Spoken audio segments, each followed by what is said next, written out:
Dalam laut sekitar kita ada kota yang indah,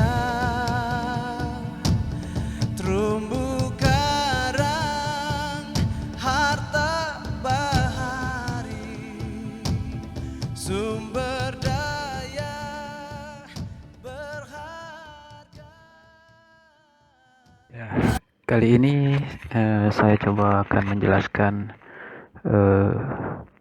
bagaimana kita bernavigasi di laut menggunakan aplikasi Navionic.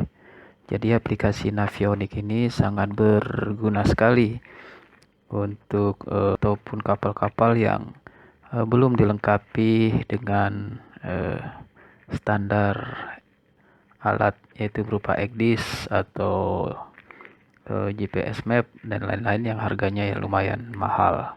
Jadi kita bisa menggunakan suatu aplikasi yang ada di bisa kita gunakan di HP Android ataupun di tablet. Yang itu kita bisa bernavigasi secara akurat, dan ini sangat bermanfaat sekali terutama bagi nelayan-nelayan kecil, bagaimana mereka bisa menuju ke fishing ground dengan lebih pasti. Ya, kita coba untuk menginstal aplikasinya dulu di Google Play Store. Kita buka dan kita coba cari Navionic. Jadi aplikasi Navionic ini bisa kita gunakan gratis, tapi apabila untuk versi yang lebih lengkapnya kita bisa untuk membayar untuk aplikasinya. Ya, kita coba install, terima.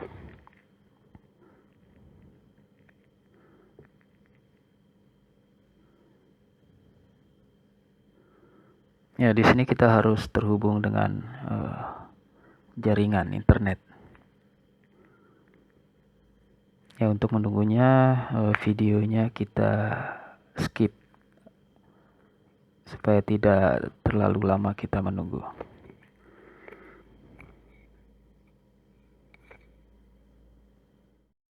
Ya, sekarang aplikasinya sudah selesai terinstall dan kita bisa langsung membuka aplikasi tersebut.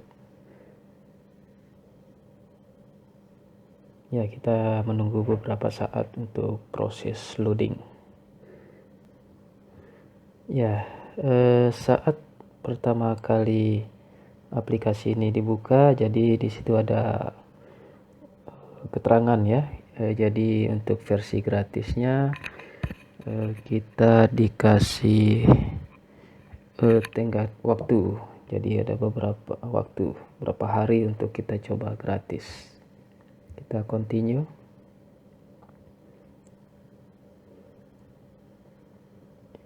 Ya, kita karena kita pakai mode yang gratis, untuk proses loginnya kita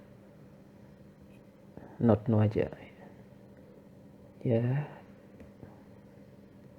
Klik I have read agreement, yaitu untuk proses agreementnya ya. Next.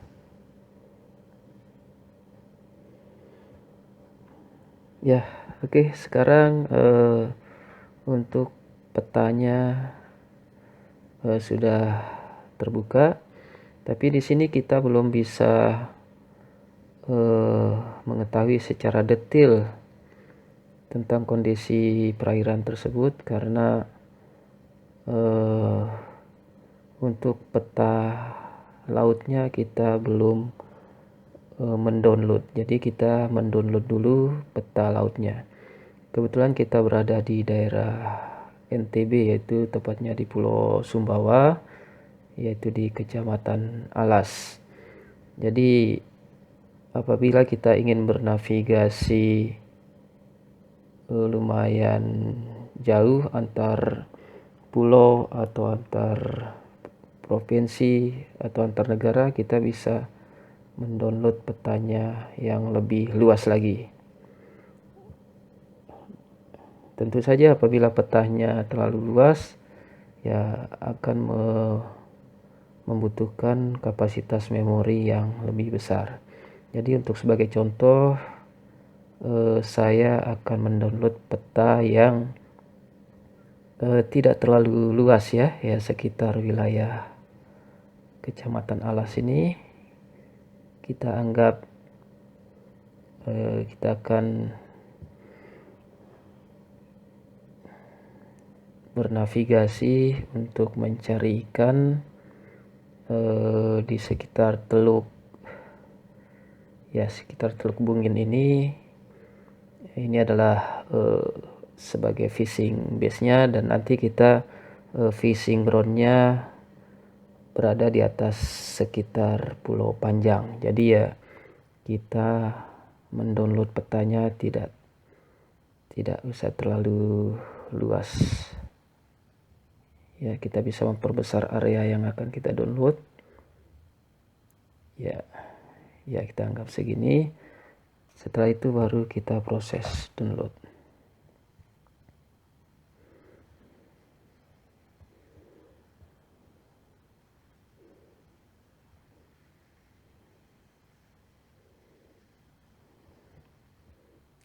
Ya, saat ini proses untuk mendownload peta.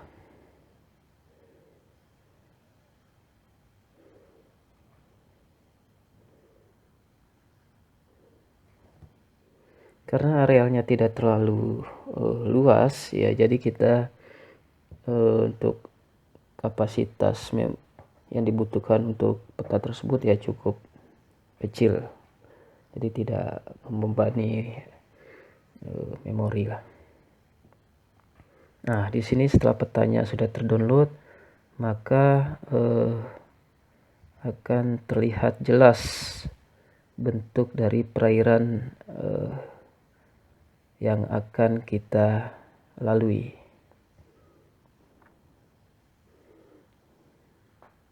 Kebetulan ini posisinya ada di Teluk Bungin ya. Dan ini adalah dermaga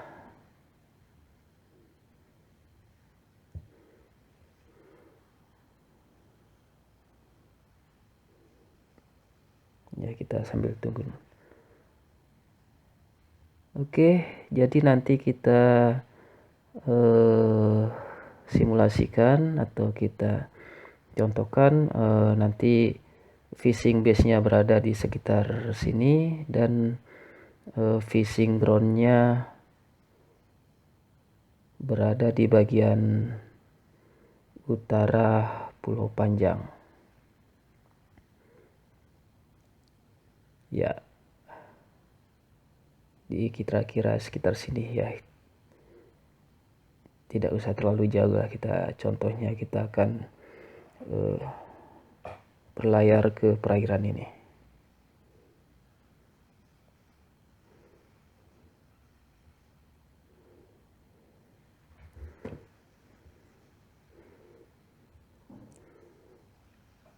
Ya, karena GPS-nya sudah aktif, maka kita terdeteksi berada di sini ya. Jadi kebetulan saya sekarang berada di daratan. Jadi posisi saya sekarang adalah berada di sini, jadi tidak di kapal. Jadi nanti apabila kita berada di posisi di kapal, nanti posisi GPS-nya akan ikut pada posisi sebenarnya.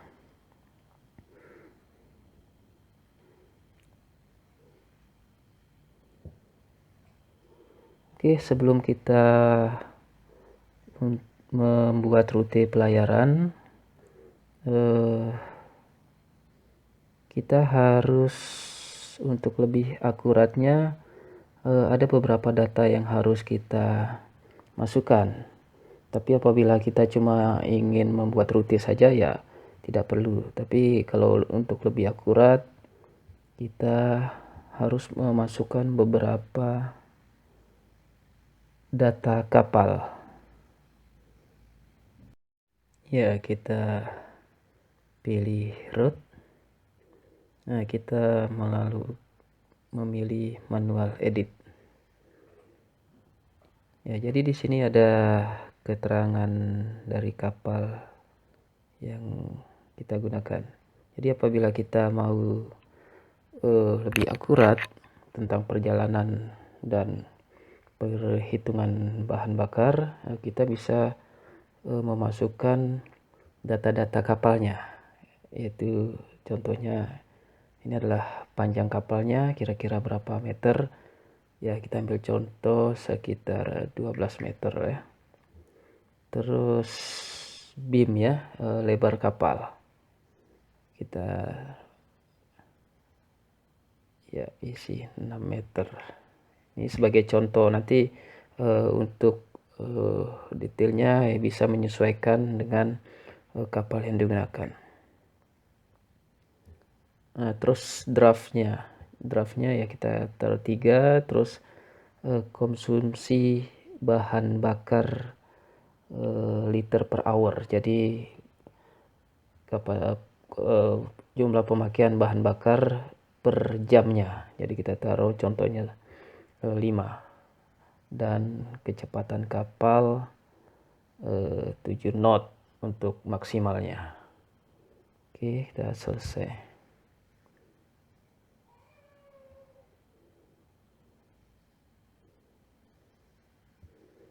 Ya, setelah itu kita bisa membuat alur pelayaran.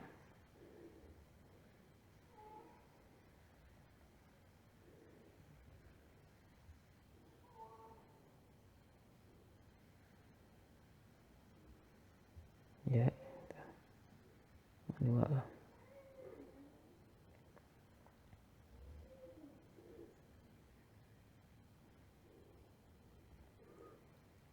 Ya, menurut posisi GPS saya berada di wilayah sini ya. Kebetulan wilayah ini adalah lokasi sekolah SMKN 1 Alas. Jadi saya berada di sekolah dan kapal latihnya berada di sini. Jadi kalau saya nanti berada di kapal latih, ya nanti posisi GPS-nya akan berada di posisi tersebut. Jadi kita anggap posisi kapal kita berada di sini ya.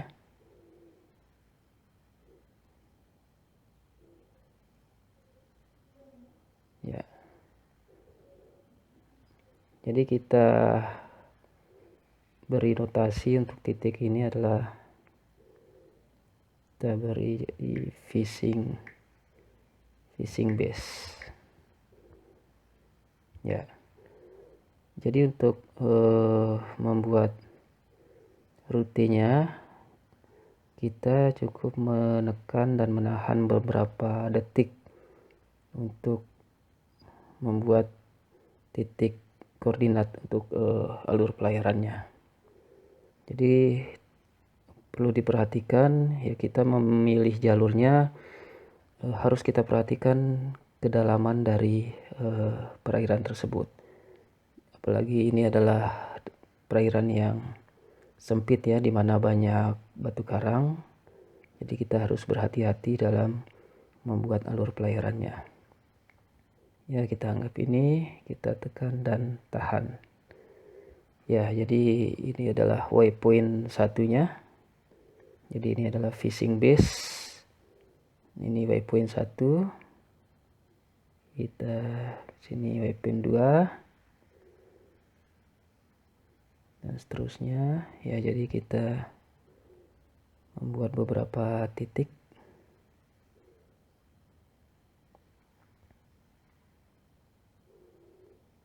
Akan memilih titik dan menahan beberapa saat ya. Jadi di sini akan terlihat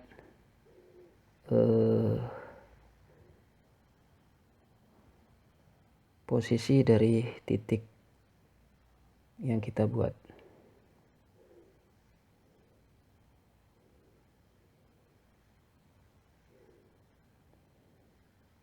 Ya, apabila kita tidak sengaja membuat titik di posisi yang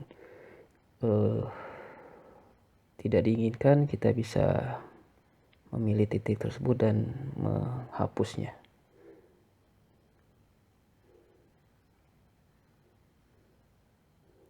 Ya, karena di sini perairannya cukup terbuka, ya kita bisa langsung memilih dengan jarak yang lumayan jauh.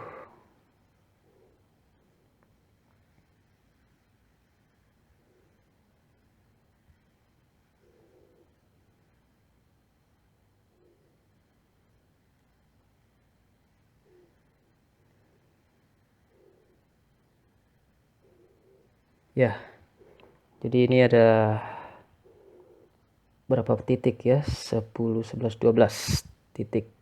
Jadi yang titik terakhir kita jadikan sebagai titik fishing ground. Ya, fishing ground. Jadi nanti ini adalah rute-rute yang kita sudah buat. Jadi nanti saat kita berlayar, kita cukup mengikuti jalur-jalur yang kita sudah buat tersebut. Ya, jadi apabila nanti kita berlayar, untuk menentukan haluan sejatinya di sini sudah terlihat ya. Jadi di sini untuk fishing base ke waypoint 1, fishing base ke waypoint 1 itu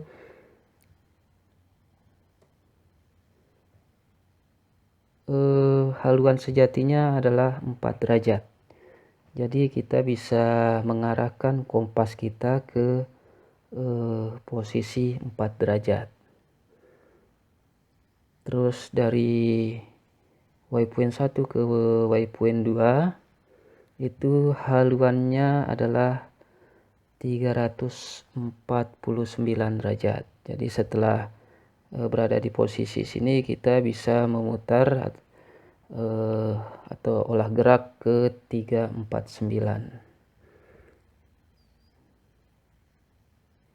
Jadi di sini sudah terlihat. Jadi di sini terlihat total jarak yang ditempuh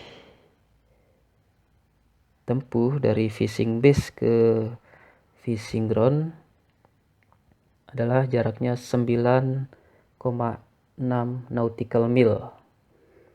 Terus waktu tempuhnya 1 jam 22 menit dengan konsumsi bahan bakar 6,8 liter. Jadi nilai-nilai ini tergantung dari data kapal yang kita sudah input tadi. Jadi ini akan sudah terhitung dan terkalkulasi. Oke, setelah kita sudah mengisi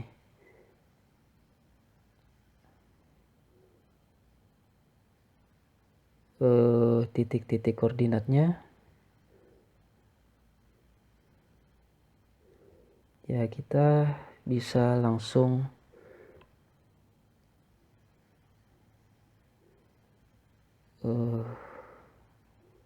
mengeksekusi ya, atau kita menekan tombol go. Jadi di situ jadi posisi saat kapal sudah berjalan, maka nanti jalurnya akan terlihat.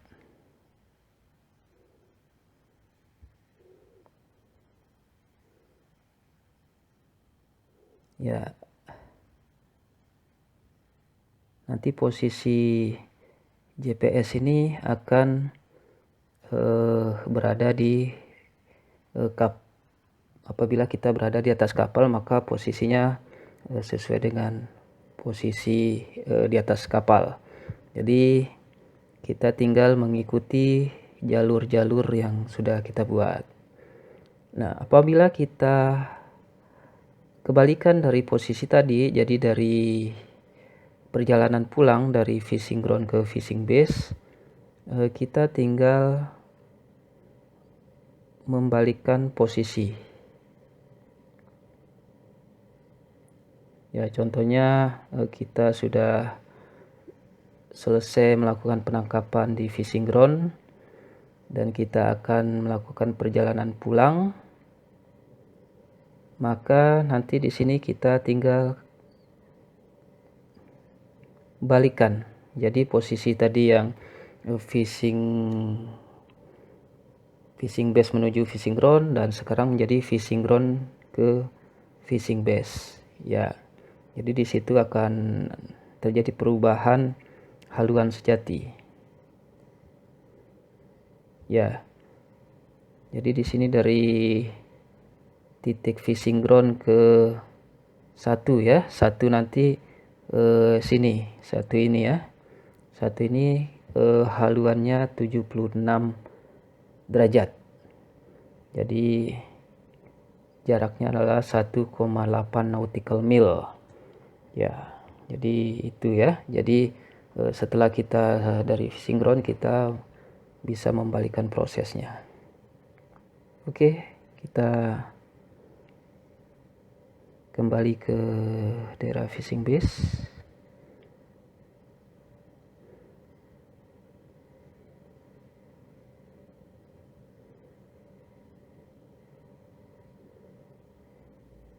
Ya. Ya, apabila data-data ini tidak muncul, misalnya haluan sejatinya tidak kita ketahui atau biasanya apabila kita menggunakan HP Android ini biasanya data ini tidak ada, jadi tidak lengkap ya. Kita bisa mengetahui haluan sejati dengan memilih simbol jangka ini ya. Jadi di sini kita bisa haluannya kita bisa ketahui dengan menghubungkan titik satu dengan yang lainnya. Ya. Jadi yang warna merah ini adalah asal ya atau titik start, dan pin yang berwarna ungu adalah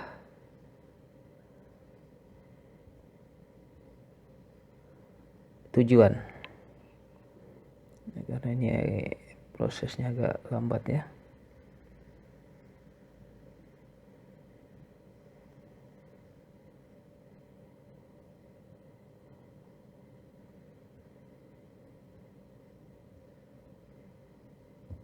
Ya, kita pilih. Kita ulangi lagi.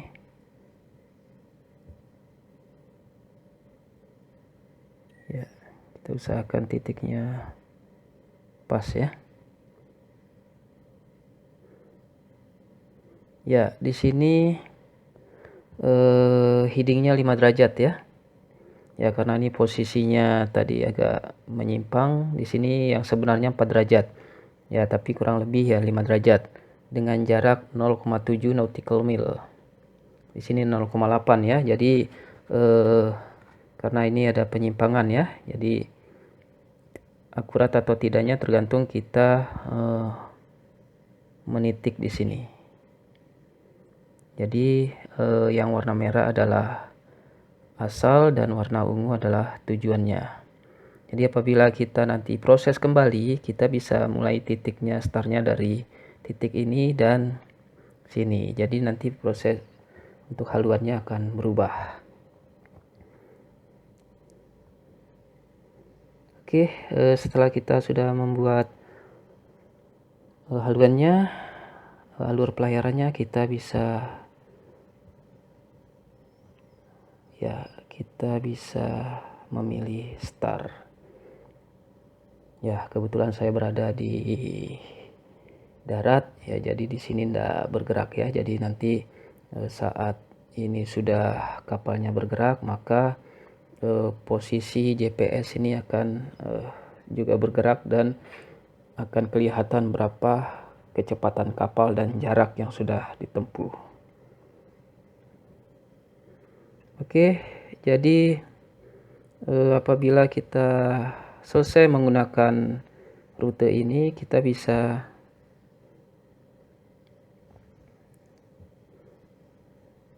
menyimpan.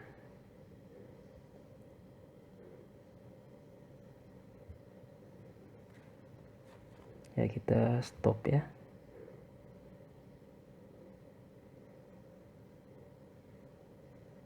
Ya, di arsipnya. Ya, ini arsip yang rute yang sudah kita buat. Ya, kita bisa juga melakukan pelayaran ke mana saja ya, tergantung dari tujuan yang kita inginkan.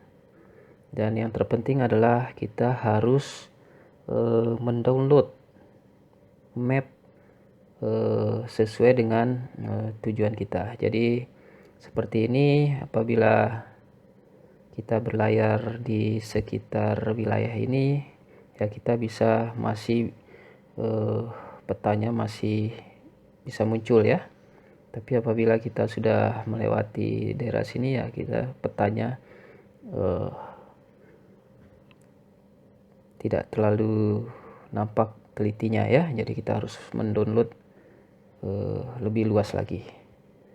Oke, mungkin itu saja informasi sekitar penggunaan aplikasi untuk bernavigasi. Yang ini saya kira cukup bermanfaat bagi nelayan-nelayan yang kapalnya belum memiliki alat untuk bernavigasi sesuai standar, yaitu berupa ECDIS atau GPS Map, ya, bisa menggunakan aplikasi Android ini. Jadi walaupun aplikasi ini sudah dibuat sedemikian rupa ketelitiannya, ya kita tidak boleh untuk menjadikan ini sebagai acuan satu-satunya. Jadi kita juga harus memiliki referensi lain juga untuk kita membuat alur pelayaran. Jadi aplikasi adalah salah satu untuk mempermudah kita melakukan navigasi. Oke, untuk pertemuan video selanjutnya mungkin saya akan membuat video tentang penggunaan ini secara real ya. Jadi kita berlayar, kita membuat rute pelayaran dengan menggunakan aplikasi Navionic ini, dan kita terus akan mengujinya apakah nanti sesuai dengan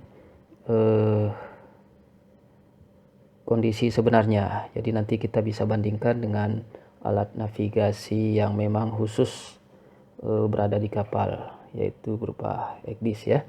Oke, kalaupun ada pertanyaan nanti bisa ditanyakan di kolom komentar apabila ada yang tidak jelas, dan apabila mungkin ada nanti beberapa hal yang kurang pas, nanti bisa kita diskusikan lagi. Terima kasih, sampai jumpa di video selanjutnya.